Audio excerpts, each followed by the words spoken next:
The time is exactly 23:47 on the night of April 22nd, 1945. General George S. Patton allegedly picks up a pencil and writes 4 short sentences on a sheet of paper. The final sentence ends with a highly specific deadline, 6 a.m. A few hours later, a captive German general is dead. It is a chilling, incredibly precise moment of battlefield justice. Yet, when you look at the paperwork surrounding that night, something is deeply wrong. The word execution is entirely missing from the official record. And when you try to track down that actual handwritten order decades later, the real problem begins. For years, this incident has circulated in the shadows of military history as one of the darkest, most closely guarded secrets of the Third Army. It paints a chilling picture of George Patton, not just as a hard-charging maverick, but as a rogue commander who deliberately bypassed the entire system of military justice to take life-and-death decisions into his own hands. The reason this account has survived and convinced so many for so long is its sheer, overwhelming level of detail. It doesn't rely on vague frontline rumors or hearsay. Instead, it is heavily packed with exact names of junior officers, precise timestamps, medical examiner reports, and specific, highly verifiable archival file numbers. When you read it, you are presented with what looks like an impenetrable wall of historical evidence, pointing directly to a covered-up war crime. Yet, every time researchers push against that wall to retrieve the physical documents, they encounter inexplicable, glaring gaps, which leaves us facing a profound paradox. Did America's most famous battlefield general actually order the secret midnight execution of a prisoner of war? Or is there something far more unsettling about exactly how this seemingly flawless historical record was built? To understand how a story like this takes root, you have to look at the grim reality of the European theater in April 1945. The Third Reich was in its death throes, but its collapse was neither clean nor orderly. As Allied forces pushed deeper into German territory,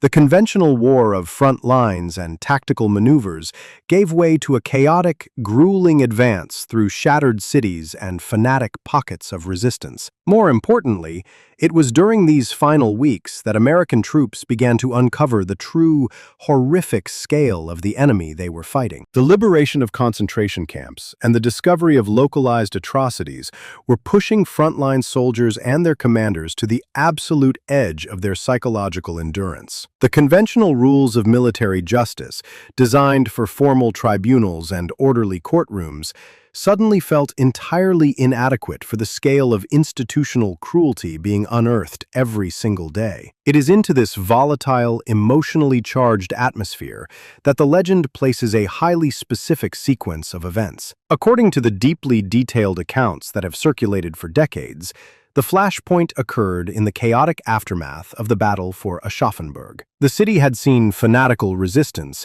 but by April, American forces were actively clearing the surrounding sectors. The story zeroes in on a routine patrol led by a junior officer named Captain Warren Lyle. While sweeping a ruined industrial sector on the outskirts of the city, Lyle's unit, including a young infantryman named Private Calvin Odom, stumbled upon a concealed subterranean facility. When Odom and Lyle forced their way into the dark, reinforced basement, they did not find a weapons cache or a command post. Instead, the legend claims they found a makeshift holding facility filled with American prisoners of war. The condition of these men was described in the accounts as beyond catastrophic. The narrative carefully avoids graphic descriptions in favor of cold, clinical outrage, stating that the American captives had been systematically starved, brutally mistreated, and subjected to fatal, agonizing abuse. It was a scene of such concentrated cruelty that it reportedly left hardened combat veterans physically ill and demanding immediate retaliation. The Americans quickly locked down the perimeter. In the ensuing sweep of the facility,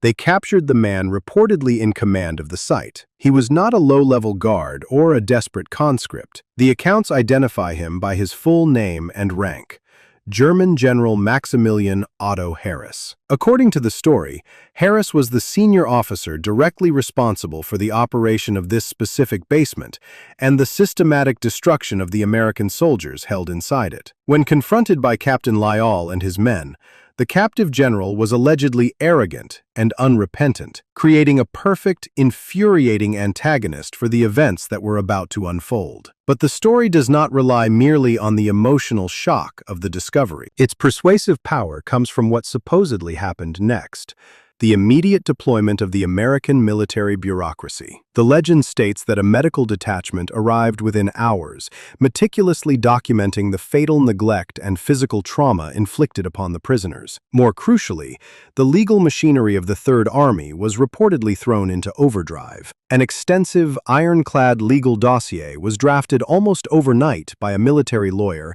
identified as Colonel Frederick Wren. This was not a brief field memo. The accounts describe a staggering 64-page Judge Advocate General report. This massive document allegedly contained sworn affidavits from Private Odom, field reports from Captain Lyall, medical examiner summaries, and a conclusive, undeniable finding of absolute guilt against General Maximilian Otto Harris. The 64-page report supposedly laid out a flawless legal argument that Harris had flagrantly violated the Geneva Conventions and forfeited any right to standard prisoner of war protections. This exhaustive dossier was then reportedly handed directly to the commander of the Third Army. And this is where the narrative generates its immense moral and psychological gravity. General George S. Patton is presented with an agonizing dilemma. On one hand, he possesses the strict military protocols of international law. By the book, General Harris should be processed,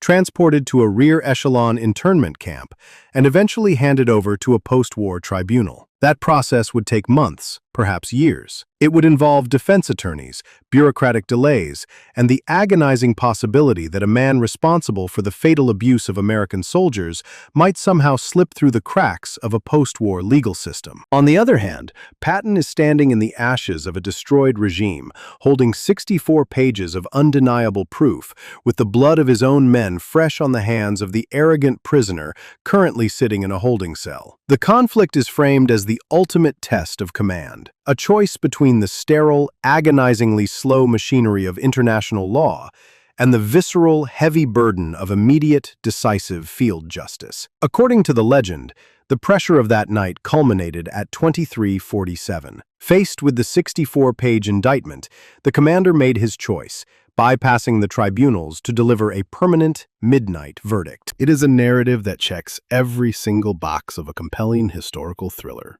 It has righteous anger, exact locations, deeply verifiable names, and an extensive paper trail of legal reports. It sits perfectly in the grim context of April 1945 as a flawless piece of forgotten World War II history. Until you take those names, those timestamps, and those specific document numbers, and you actually step inside the archives to read them for yourself. When you step into the research rooms at the National Archives in College Park, Maryland, you are no longer dealing with rumors. You are dealing with the physical residue of war. You take the exact file number assigned to that 64-page Judge Advocate General report drafted by Colonel Frederick Wren, and you fill out a standard pull slip. An archivist brings out the corresponding gray cardboard boxes containing the Third Army's legal and operational proceedings for April 1945. You open the folders and begin thumbing through the fragile, typewritten pages, expecting to find the massive, decisive indictment that forced General Patton's hand. Instead, you find a glaring void. There is no 64-page dossier. There is not even a missing folder or a suspicious, redacted block of text. The highly specific file number cited in the accounts simply does not map to the structural reality of the United States military archives. Wartime paperwork can occasionally be misfiled or lost in the chaos of a rapidly moving front. So an investigator naturally pivots to the most prominent, verifiable figure in the narrative, the victim. A general officer is not a phantom. The German military bureaucracy was famously, almost obsessively meticulous. To reach the rank of general in the Wehrmacht or the Waffen-SS, a man generates a paper trail a mile long, comprising promotion boards, command assignments, pay registries, and transfer orders. You cross-reference the name Maximilian Otto Harris against the official seniority lists of German officers. You check the combat rosters of the formations defending the Aschaffenburg sector in the spring of 1945. You scour the vast post-war Allied prisoner of war processing logs. The result is absolute silence. Maximilian Otto Harris did not command a subterranean bunker. He did not surrender to an American patrol. According to the exhaustive personnel records of the Third Reich, no one by that name ever held a general officer's rank. This is the exact moment the historical foundation of the story violently cracks. Just minutes ago, this was a dark, morally complex tale of a legendary commander making a ruthless, pragmatic calculation. The overwhelming volume of specific markers, the exact time of 2347, the precise length of the legal report, the full names and ranks of the antagonists, acted as an anchor, making the narrative feel undeniably real. We are trained to believe that heavy detail equals historical truth. But suddenly, that anchor is completely unattached to the seabed. If the German general who was supposedly executed at dawn never actually existed, who exactly was put against the wall? You are suddenly left holding a highly detailed map to a landscape that seemingly isn't there. Yet, a story this robust, densely packed with specific American names like Captain Warren Lyle and Private Calvin Odom cannot be built out of thin air. The investigation abruptly shifts gears. It is no longer just a search for a covered-up World War II execution. It becomes a historical ghost hunt, forcing you to track down the American soldiers and uncover exactly how these flawless, phantom details were engineered. To understand how deeply this illusion was engineered, we have to look closer at the antagonist the myth constructed. The story does not just give General Maximilian Otto Harris a name.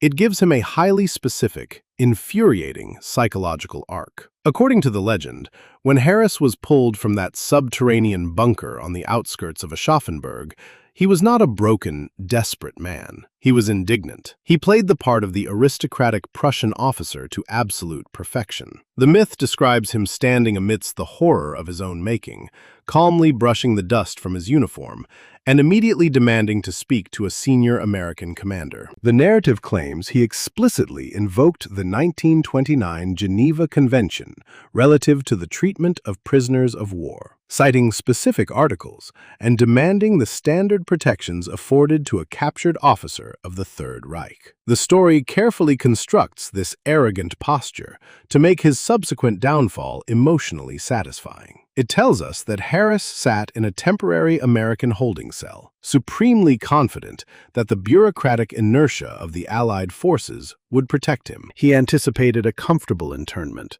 a distant tribunal, and a team of defense lawyers who would muddy the waters of accountability. And then, the story pivots to his dawning horror. It describes the moment the door opens in the dead of night, and the captured general realizes that the commander of the Third Army is not going to play by the sterile rules of international law. The legend relies heavily on this emotional payoff. The architect of a war crime realizing that the bureaucratic shield he relied upon has just been shattered by a single, ruthless field decision. But this entire psychological drama requires a physical human being to experience it. And as investigators know, the institutional memory of the German military machine was unforgiving, even in its dying days. To command a facility, to hold the rank of a general officer, you do not exist in a vacuum. You are permanently recorded in the Dienstaltesliste, the official seniority and promotion list of the German armed forces. Your promotions are signed off by high command.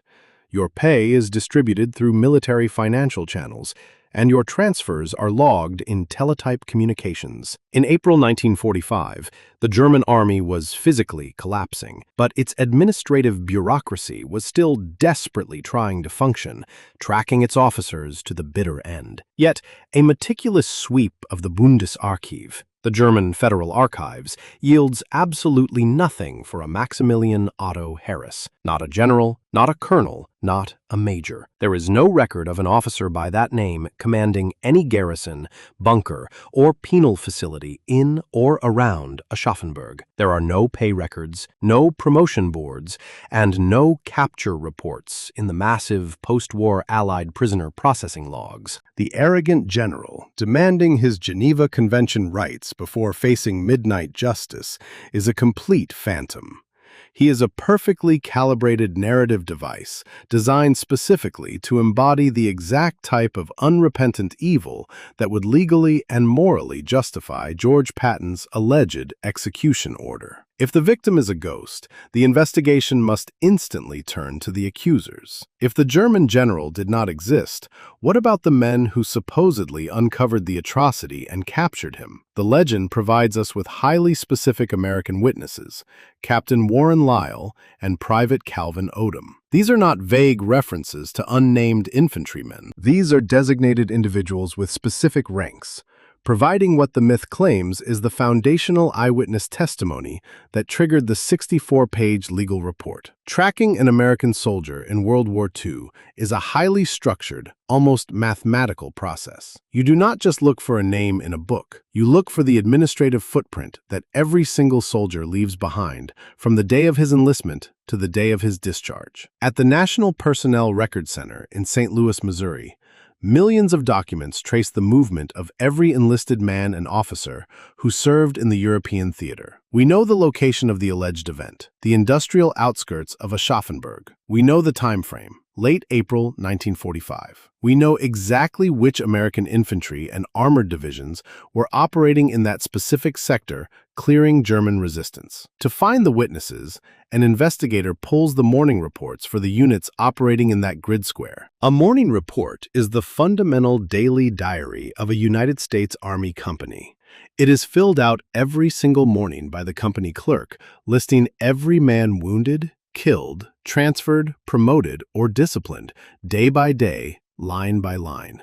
If a Captain Lyle commanded a patrol that uncovered a horrific war crime facility, his name would be plastered across operational logs, after-action reports, and unit histories. If a Private Odom provided sworn testimony for a massive Judge Advocate General report, his presence in the unit would be administratively locked into the record. Furthermore, even though a devastating fire at the St. Louis Archives in 1973 destroyed millions of individual personnel files, the Army's morning reports and unit payrolls were stored elsewhere and survived intact. The records are complete. You search the divisional rosters. You scan the payroll records. You cross-reference the names with the casualty lists, the medal citations, and the post-war discharge registries. The result is a staggering, echoing void. There is no Captain Warren Lyle operating in that sector. There is no Private Calvin Odom attached to any of the units clearing Aschaffenburg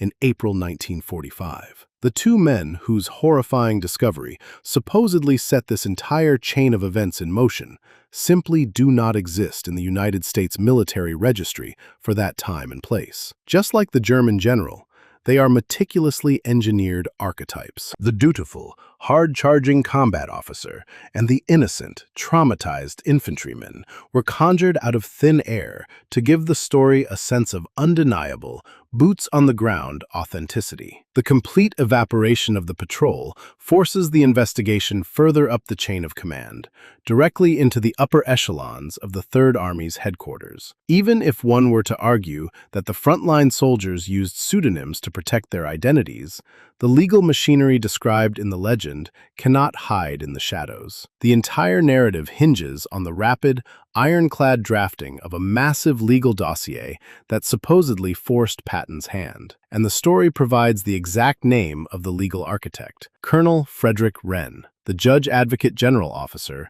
who supposedly compiled the indictment in a matter of hours. Of all the characters introduced in this story, a colonel in the Judge Advocate General's Corps is the most impossible to fabricate. Field-grade officers in the legal branch are a tiny, highly specialized fraternity within the military.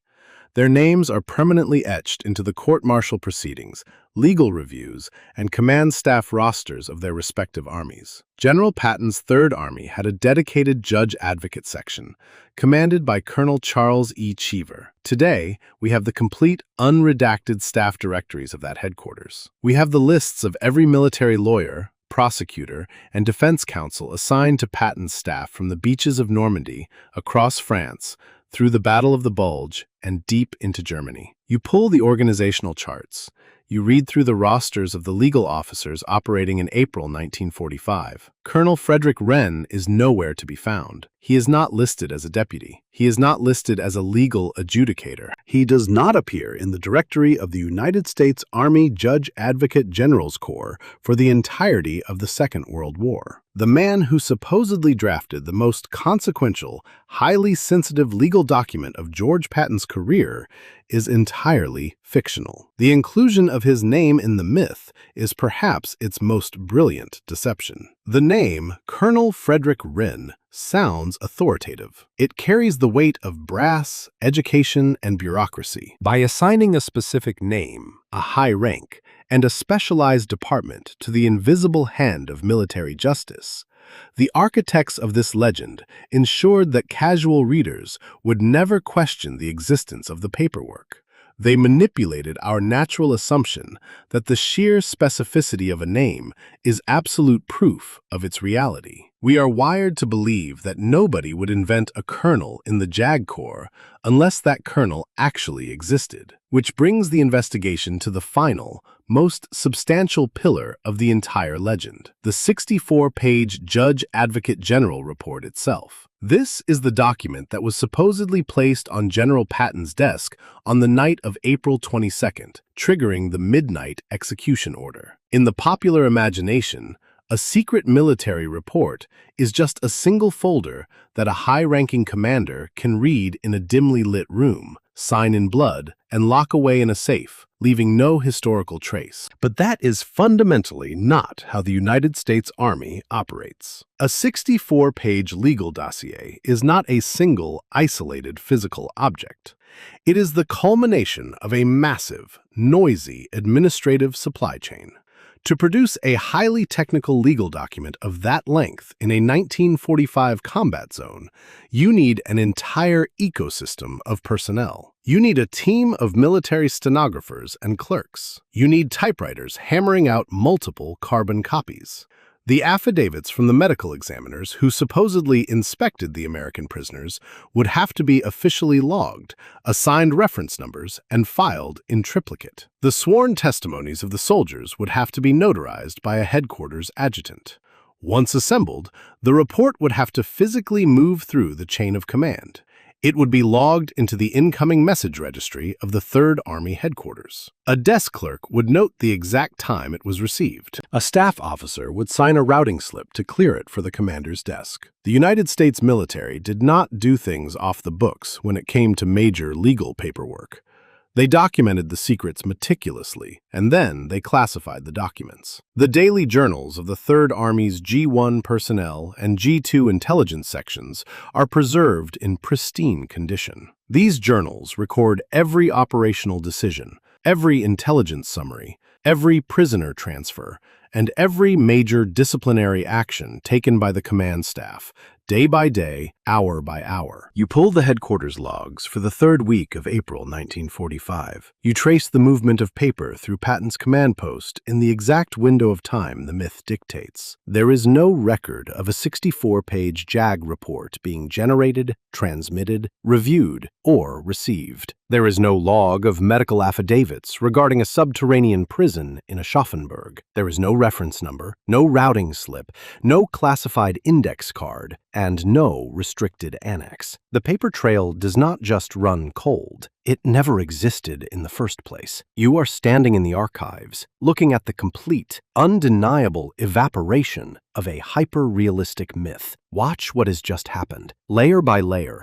episode by episode, the most persuasive elements of the story have been systematically dismantled. We searched for the arrogant German general and found an empty registry. We searched for the traumatized American patrol and found a blank personnel file. We searched for the brilliant military lawyer and found a phantom. We searched for the massive, decisive legal indictment and found a pristine, unblemished headquarters log. The perpetrators, the witnesses, the prosecutors, and the evidence.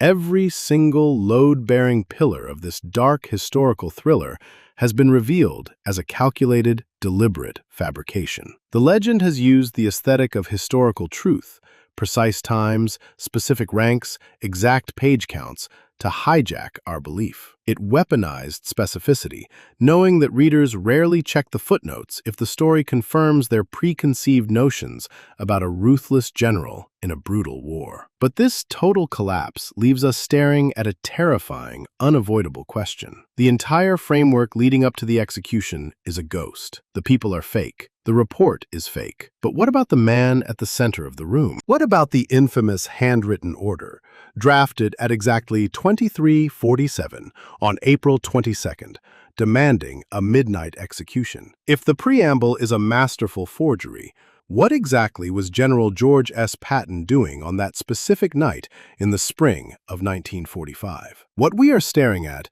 is not the elaborate cover-up of a battlefield execution. There was no execution to cover up. The shocking realization is that the entire narrative was fabricated from thin air, constructed piece by piece long after the guns fell silent. Yet, the most fascinating part of this historical forgery is not that it was created, but why it survived for so long without being torn apart. It survived because it did not look or behave like a standard wartime rumor. Battlefield myths usually trade in shadows, unnamed units, foggy locations, and vague dates. This story did the exact opposite. It went on the offensive. It deliberately weaponized the aesthetic of military bureaucracy to bypass our critical thinking. By feeding us a highly specific timestamp of 23:47, by identifying a non-existent 64-page document, and by inventing a judge-advocate general colonel, the architects of this legend exploited a profound psychological vulnerability. We instinctively surrender our skepticism when we are handed clinical administrative data. We assume that liars might exaggerate a heroic combat charge, but they do not invent archival file numbers and military routing protocols. This myth successfully hacked our understanding of history by proving that if you dress a lie in the correct uniform, if you give it a rank, a date, and a specific paper trail, people will not just believe it, they will fiercely defend it as a suppressed truth. The overwhelming volume of exact, hyper-specific details created a gravity field that pulled in readers for decades, completely masking the fact that the core of the story was entirely hollow. But realizing a narrative is a brilliantly engineered fake is only half the battle. To permanently drive a stake through the heart of this midnight execution legend, we cannot rely solely on the sudden absence of official government documents. We have to corner the story in the one place where a forgery cannot hide. We have to look at the commander himself, in his own unedited words, on that exact night. To put the final nail in the coffin, there is only one place left to go: the private, handwritten diaries of General George S. Patton. George Patton was an obsessive, almost compulsive diarist. Every single night, regardless of how exhausted he was or how chaotic the front lines were, he sat down to record the events of the day. His journals were not polished public relations documents. They were notoriously unfiltered ledgers where he vented his frustrations, criticized his peers, and meticulously recorded his command decisions. If he had bypassed the Geneva Conventions to execute a German general, the emotional blast radius of that event would have been smeared across these pages. You open the diary to April 22nd, 1945. You trace his handwriting down the page, anticipating the dramatic climax of a midnight moral crisis. Instead, you hit a brick wall of absolute crushing banality. Patton writes about the weather. He notes the daily mileage of the 8th Corps. He records a brief meeting with a subordinate commander and complains about the allocation of transport vehicles. There is no furious diatribe about a subterranean prison. There is no agonizing deliberation over a captured war criminal. The entry simply trails off into the mundane details of running a mechanized army. But skeptics could argue that a man covering up a war crime would naturally leave it out of his personal journal. So, you turn to the final, unalterable baseline of military reality. The 3rd Army Command Post duty logs for the night of April 22nd going into April 23rd. This is the minute-by-minute heartbeat of the headquarters. If Patton is awake at 23:47, gripping a pencil and issuing an illegal death warrant, the administrative shockwaves must ripple through this log. A courier has to be dispatched. A guard detail has to be notified. A provost marshal must be alerted. You look at the timestamp for 2300. The duty officer logs a routine status update on a pontoon bridge. You scan down to 2330. A quartermaster reports a fuel delivery. You reach the legendary, hyper-specific timestamp of 2347. Nothing. There is no entry. There is no missing page. There is no redacted line. There is just the uninterrupted, spectacularly boring rhythm of a military staff working through a quiet night shift. This is where the cinematic fantasy violently collides with historical reality. The thrilling image of Patton's pencil strokes condemning a man to death is completely obliterated by the mundane, undeniable truth of routine military data. The architects of this myth counted on the assumption that the archives would be chaotic, full of mysterious gaps where a secret execution could comfortably hide. But the archives are perfectly intact. The timeline is seamless. The perfect historical thriller doesn't end with a smoking gun or a massive conspiracy. It dissolves into a pile of routine supply logs and bridge repair schedules. And watching that meticulously detailed narrative evaporate into absolute nothingness forces a very unsettling reflection on exactly how we consume history. Think back to that vivid opening image. The time is exactly 23:47. General George S. Patton is sitting at a desk, picking up a pencil to write a 4-sentence death warrant that expires at 6 in the morning. Just a few minutes ago, that scene felt like an undeniable piece of hidden history. It was so cinematically described, so richly textured with the grim atmosphere of the collapsing Third Reich, that it felt significantly more real than the actual mundane truth buried in the archives. But now, standing in the wreckage of those fabricated documents, the true danger of this legend comes into sharp focus. The terrifying part is not that a famous military commander somehow erased a midnight execution from the historical record. The real danger is seeing exactly how effortlessly modern historical myths are engineered to hack our trust. We are naturally drawn to narratives that offer righteous anger, clear villains, and dramatic, rule-breaking resolutions. When a legend delivers exactly what our cinematic imagination craves, our critical defenses drop. The ultimate conflict here is not between an American general and a phantom German prisoner. It is the constant, quiet tension between the satisfying stories we desperately want to believe and the cold, rigorous verification required to actually find the truth. We are conditioned to assume that historical lies are always vague, blurry, and easily dismissed. But the illusion of this midnight execution proves something deeply unsettling. A fake story does not need to be historically accurate. To survive for decades and masquerade as the truth, it just needs to be armed with enough highly specific, entirely fictionalized details to perfectly mimic the aesthetic of a declassified military secret. Ultimately, the greatest trick this World War II myth ever pulled was not simply convincing generations of readers that a legendary American commander committed a cold-blooded murder in the dead of night. Its real legacy is much darker. By weaponizing a single timestamp, a phantom legal dossier, and a roster of perfectly engineered names, the story exposed a permanent vulnerability in how we process history. It proved, with terrifying precision, exactly how much bureaucratic camouflage it takes to make an absolute lie immortal.